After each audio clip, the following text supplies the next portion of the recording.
Bonjour à tous et nous sommes toujours au sommet des leaders de la finance. Aujourd'hui, je suis en compagnie de Nicolas Charpentier. Bonjour Nicolas. Bonjour. Vous allez bien? Très bien, vous? Donc vous êtes directeur financier chez Preto.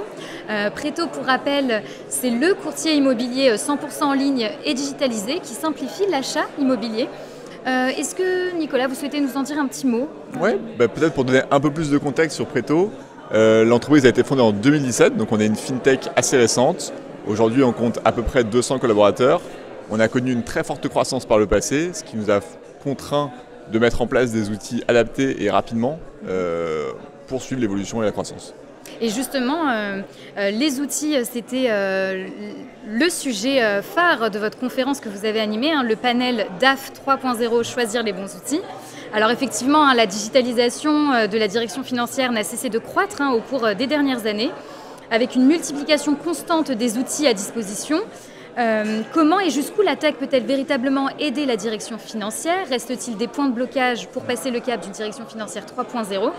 On va rentrer un peu plus dans les détails. La première question pour vous, Nicolas. Quels sont les principaux défis auxquels sont confrontés les DAF aujourd'hui dans la transformation numérique? Oui, alors je pense qu'il y a une multitude de défis. Le principal que j'identifie aujourd'hui, c'est que la transformation va très vite. On en parle un peu à tour de bras, à gauche à droite. Il y a l'IA qui arrive avec un potentiel énorme. D'un point de vue finance, on sait que l'impact va être important sur les prochaines années. Je pense qu'il est important pour un DAF de se tenir au courant de ce qui se fait d'un point de vue IA pour anticiper potentiellement les changements à venir. Et ça, je pense que c'est vraiment un des enjeux clés aujourd'hui, c'est de préparer le futur. On sait que l'IA aujourd'hui n'est pas non plus une solution miracle, ça ne va pas répondre à tous nos sujets. Par contre, au regard du potentiel et de ce que tout le monde en dit, on sait que dans les prochaines années, il va y avoir des transformations qui vont se faire petit à petit et être à l'affût de ces transformations, je pense que c'est quelque chose de très important. C'est vrai qu'on parle beaucoup de l'IA, mais on entend aussi qu'on aura toujours besoin de l'humain, qu'on aura toujours besoin de quelqu'un pour vérifier un petit peu ce que génère l'IA. Vous êtes d'accord avec ce point? Je suis complètement d'accord. Si on fait un peu l'analogue avec la partie digitalisation, au fur et à mesure, ce sont les tâches à faible valeur ajoutée qui ont été rattrapées par la digitalisation.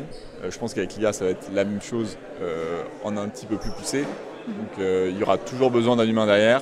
Par contre, ce qui est sûr, c'est qu'on va pouvoir automatiser et rendre plus efficaces toutes les petites tâches qui étaient avec une faible valeur ajoutée. Justement, il y a un bon fil conducteur. J'allais vous parler de l'automatisation. Comment l'automatisation des processus financiers peut-elle améliorer l'efficacité d'un DAF? Je pense que cette question, on peut la couper en deux parties. Il y a une première partie où on peut regarder uniquement l'équipe finance et les outils que la finance utilise. Là-dessus, c'est assez clair, comme sur tous les autres métiers. Plus on va digitaliser, plus on va gagner en efficacité sur ces tâches à faible valeur ajoutée. Ça, c'est certain. Et je pense qu'il y a un autre point qui est pour moi plus important pour un DAF, c'est le travail et la collaboration avec les autres métiers et avec les autres opérationnels. Aujourd'hui, un DAF, il a quand même pour rôle d'être vraiment un business maker aux côtés des opérationnels. Et pour moi, ça passe par la mise en place d'outils et les rouages qu'on a réellement entre les KPIs opérationnels et les KPIs financiers classiques, P&L et EBITDA.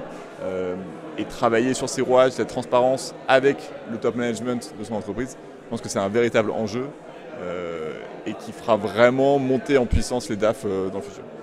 Et est-ce qu'on peut aussi voir ça, les bénéfices de l'automatisation, excusez-moi, c'est aussi un gain de temps?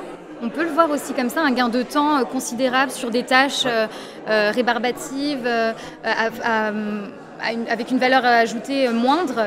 Est-ce que ça permet d'un côté de se focaliser sur des problématiques beaucoup plus importantes et de l'autre aussi de gagner un temps précieux?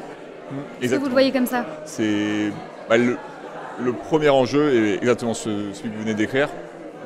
Pour moi, je me pose toujours la question, quand j'ai mes équipes qui font des tâches à faible valeur ajoutée, ok, est-ce qu'il n'y a pas un outil qui pourrait faire la même chose parce qu'on a des ressources très limitées. C'est l'impression que vous avez. C'est une impression qu'on a au quotidien et on essaie toujours de faire plus. Il y a des choses qu'on pourrait faire mieux. On a toujours plein d'idées, plein de choses à faire. Si on peut s'éviter du temps sur les tâches à faible valeur ajoutée avec des outils, avec de la digitalisation ou avec de l'IA, c'est complètement un win-win. Et derrière, les équipes pourront passer plus de temps sur d'autres sujets. Et c'est vraiment ce qu'on a envie de faire. Parfait. Et justement, en parlant des équipes, je voulais revenir sur un autre point, côté formation. Comment s'assurer que le personnel financier, justement, est bien formé à l'utilisation de ces nouveaux outils? Je pense que lors de la mise en place d'un outil, ce qui est certain, c'est que si l'outil n'est pas adopté à la suite, c'est complètement un échec de l'implémentation.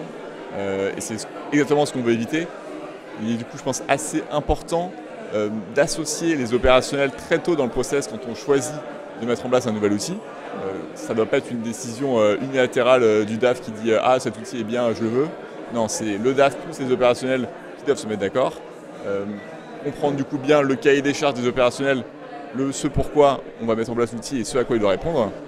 Et au fur et à mesure du développement, en fonction des outils bien sûr, il ne faut absolument pas du tout... si on peut être accompagné, il faut le faire. Et en général, c'est toujours un gain de temps. Quand on voit que parfois les mises en place d'outils mettent 3 à 6 mois, avoir un consultant ou quelqu'un qui peut nous accompagner ou qui a connu ce sujet-là par le passé, c'est forcément un gain pour les opérationnels et d'autant plus que ça peut les rassurer. Il y a un peu une crainte du changement. Être accompagné, être formé, ça va rassurer les équipes dans le développement des nouveaux outils et en faisant ça, on garantit l'adoption par la suite. C'est parfait, merci beaucoup, merci de cet échange et merci de votre présence sur notre chaîne For Change et je vous dis à très vite pour une prochaine interview. Merci à vous.